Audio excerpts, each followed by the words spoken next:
Now that we know that the four quantum numbers are essentially like an address for the electrons in an atom, let's take a look at what the actual numbers are and what their names are and what their values are allowed to be. The first quantum number is called the principal quantum number. It's abbreviated by the lowercase letter n. This is the same abbreviation Bohr used. This is Bohr's number. This is the one that put you on a street. This is the one that puts you in an energy level, or shell if you're a spectroscopist. Spectroscopists, if you remember, like to label them KLMNOPQ.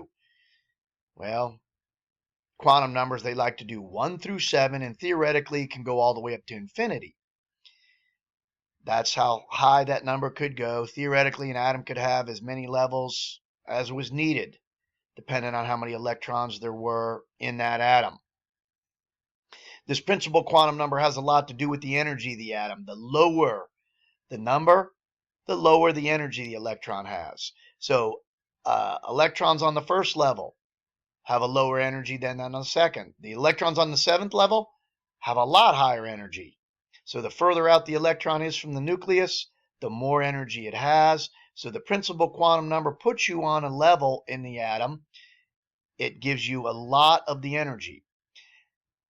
What Bohr didn't know, however, Bohr thought it was only the first number. That's the only number he had, n. He thought that was the only number that influenced the energy. And as it turns out, the second number, the one that puts you in a house type, also influences the energy.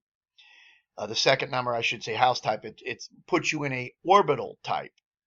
It also contributes to the energy of the electron. So that's the number Bohr did not know about, and that's why the energies seen in the bright line emission spectrum didn't always work out, because he wasn't aware that an electron on a given level could have different amounts of energy. The higher the second number is, the more energy it has. So every electron on 4th Street has an energy of at least 4. But the ones that are in this part of the street, where the second number is a 0, have an energy of 4. 4 plus 0 is 4. The ones that are in these three houses, in the P sublevel part of the street, where the second number is a 1, they would have an energy of 5. 4 plus 1 is 5. Bohr thought every electron on the 4th level should have the same energy. The ones that are in the D sublevel, these 5 orbitals, would have an energy of 6. 4 plus 2 is 6. The ones that are in the F sublevel, these 7 houses or orbitals, they would have an energy of 7. 4 plus 3 is 7. Bohr thought they should all have the same amount of energy. Schrodinger showed that they don't. And realizing that electrons on a given level can have different energies explained the emission spectrum lines that weren't previously explained for the larger atoms. We mentioned that that first number also tells you how many sublevels there are, or how many parts to the street or parts to the level there are. The first level only has one sublevel, actually one house on it, one orbital, called the S. The second level has 2 sublevels, an S and a P. The third has 3 sublevels, an SP and a D. As we saw, the 4th level has 4 sublevels, an SPDF. What are these SPDs, Fs? Where did they get these letters? Where did the spectroscopists get these letters? They actually come from the abbreviations for what they call the spectroscopist's view of the lines that were related to those. As we see here underneath the second number here, I kind of skipped ahead. The S stands for sharp, and these are referring to the emission spectrum lines. The P is principal, the D is diffuse, the F is fundamental, and they're names that were given to groups of spectral lines. So that's where these little letters came from, the S, the P, the D, and the F. But as we were saying, if you know what street or what level an electron is on, they're not called streets, that's slang, you know how many types of houses there are. The fifth would have 5. What do they do after the SPDF? Well, they just continue number or lettering them. The letter after F is G. The 6th level has an SPDF, then a G and an H. The 7th level has an SPDF a G, an H, and I. They just start using the letters in order after that. As it turns out, though, the G, the GH, the GHI are not actually needed.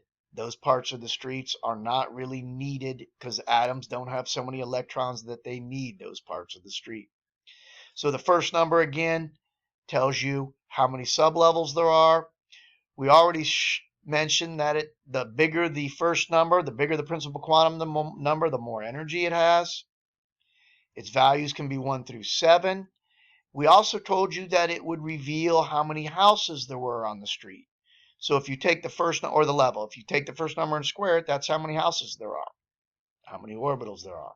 So on the first level, 1 squared is 1. On the first level, there's only 1 orbital. On the second level, 2 squared is 4. There are 4 orbitals, or 4 houses. The third level, 3 squared, there would be 9. 4 squared is 16. On fifth level, there's 25. Sixth level, there's 36. Seventh level, there's 49. Since each orbital can hold a maximum of 2 electrons, there's 2 occupants allowed in each house. If you take that number times 2, the number of orbitals times 2, you know how many electrons can be on a particular energy level. You would know the maximum amount. We've gone over multiple times the different ways that first quantum number is represented, 1 to 7. The spectroscopists use letters. You'll also see E1, E2, E3, meaning the energy. When you look at the shapes of all these different orbitals, and we'll be looking at what the actual shapes are, certainly they're not built like little houses like this. They actually have a shape as a result of the vibrational frequency of the electron. If you add up all the orbitals and the relative shapes, that's where you get that electron cloud. And these orbitals are just areas of high probability.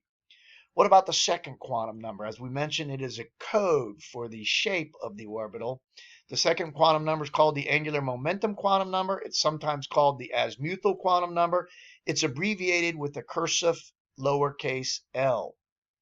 As we mentioned, it is a code for a particular shape. It's called the shape code, where if it was a 0, it's one shape. If the second number is a 1, it's another shape. If the second number is a 2, it's a third shape.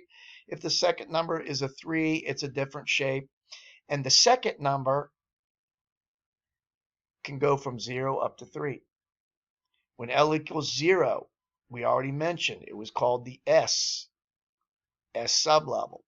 When the L is 1, it was a P sublevel. When the L is 2, it's a D sublevel. When the L is 3, it is an F sublevel. So these are the sublevels. And if you know what sublevel it is, the S has 1 orbital making up the sublevel, the P has 3 orbitals making up the sublevel, the D has 5 orbitals or houses making it up, the F has 7. But if you know what the letter is, you're going to know the shape soon enough.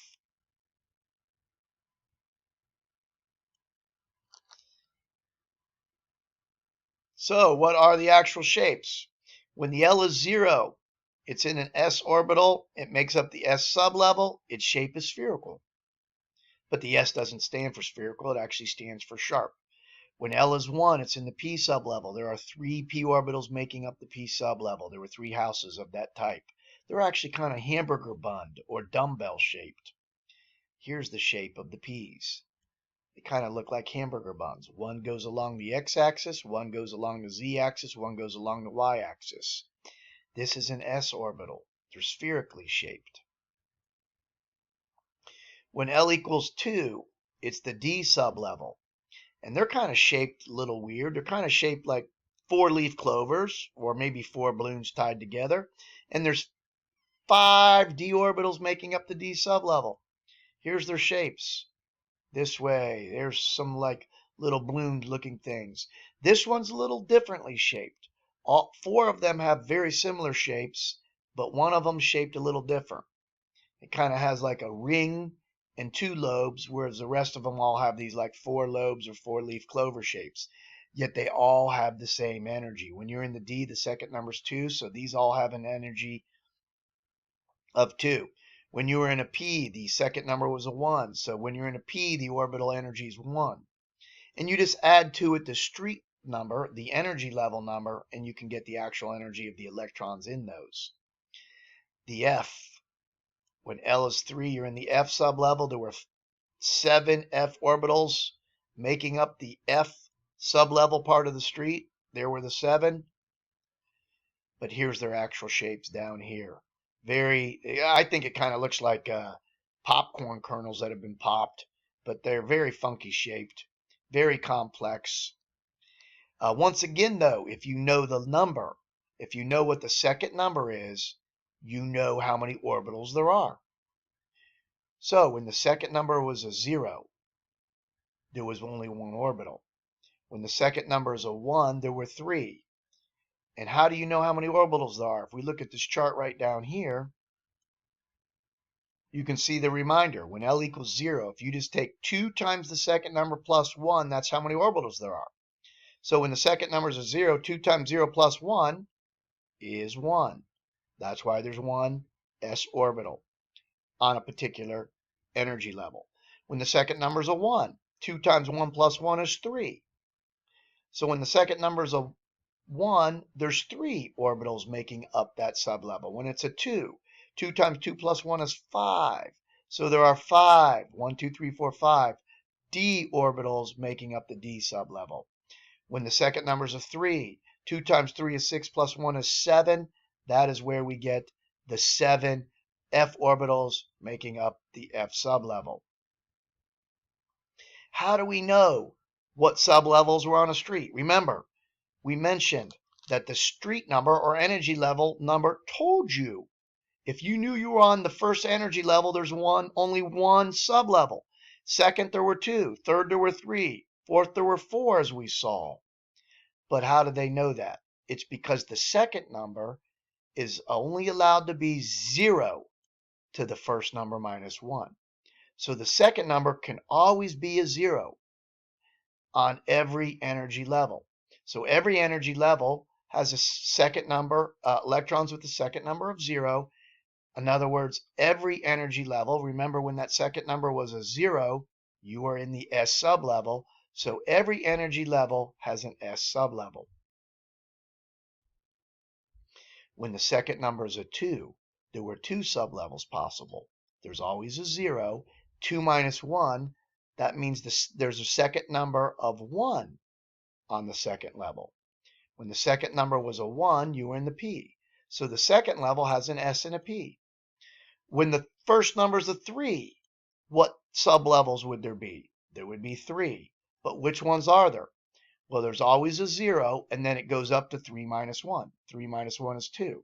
So there's a 0, 1, and a 2. When you were in the 0, it was an S. When you were in the 1, it was a P. When you were in a 2, it was a D. So the third level has an S, P, and a D.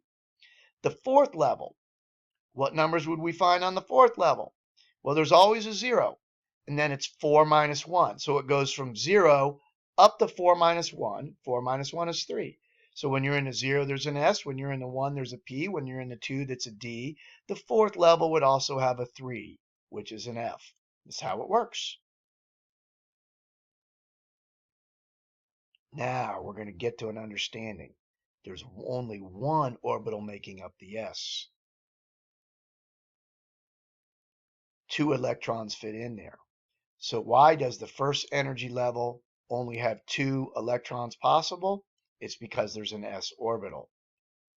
In our next video, we're going to find out, finally, where we get the 2, 8, 18, 32, 50, etc., etc. We will get through that by looking more closely at that second and first number.